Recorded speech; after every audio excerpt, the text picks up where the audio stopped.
May dalawang paraan para makakuha ka ng motor driver license dito sa Taiwan. Kaya naman kung nandito sa Taiwan at nagbabalak kang kumuha ng lisensya, panoorin mo tong video to hanggang dulo may sasabihin ako. Ako si Jam, isang factory worker dito sa Taiwan. A day off in my life as a factory worker in Taiwan. Paano nga ba magkaroon ng driver license dito sa Taiwan? Napakadali lang guys, lalo na kung meron ka lisensya sa Pinas. Ito yung Philippine license convert to Taiwan license. Kaya naman kung meron ka lisensya sa Pinas at gusto mo magpa-convert, napakaswerte mo. I-ready mo lang yung mga requirements na sasabihin ko. Original passport. Need ng 2-piece Xerox copy guys. Original ARC.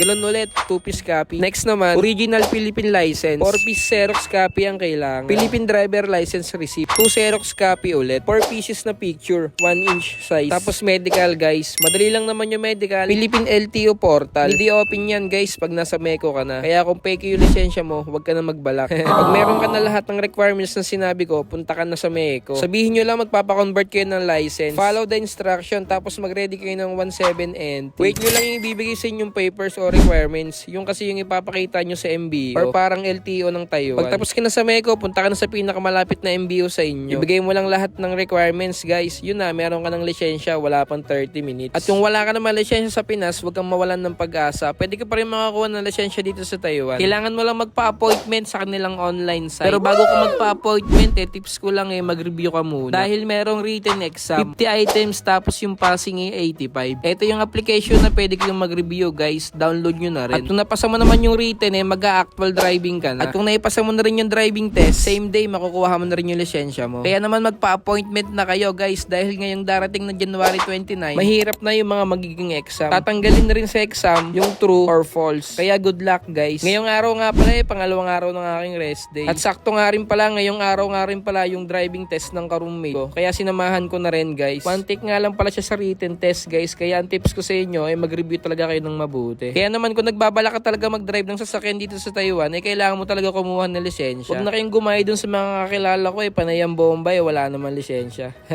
Yo, what's up guys? Dito nga pala ako ngayon sa MBO dito sa may North Sinchu. Sinamahan ko nga pala yung ka-roommate ko kasi driving test na siya, nakapasa siya sa written exam yan. Para nga pala sa kupal na nagsasabi sa akin na wala daw ako lisensya dito sa Taiwan. Ayan. One-sided yan par. Yun lang naman. Follow mo ako Ge. Happy New Year everyone.